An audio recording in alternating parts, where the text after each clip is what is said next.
Tooth paste లో చూసినట్టయితే చాలా రకాల కెమికల్స్ ఉంటాయండి. జనరల్ గా ఎవరం గమనించం మనం.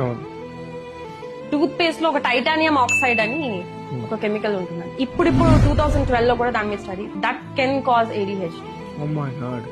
మనం 2 years నుంచే వాళ్ళకి పళ్ళు తోగుతూనే ఉంటామండి విత్ టూత్ పేస్ట్.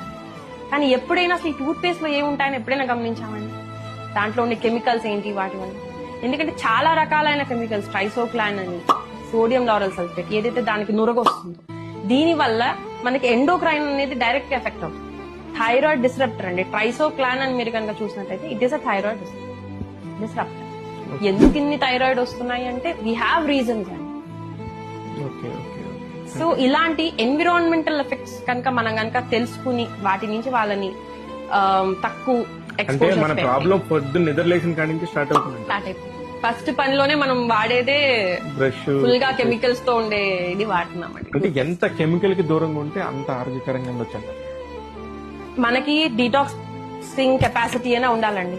కానీ ఎంత డీటాక్సింగ్ కెపాసిటీ ఉన్నా రోజు మనం అదే కెమికల్ ని వేస్తూ ఉంటే మాత్రం అది కూడా ఫెయిల్ అయింది. సో మనం వాడేది నేను చెప్పే ఒకటే ఇన్స్ట్రక్షన్, రీడ్ ద లేబుల్స్.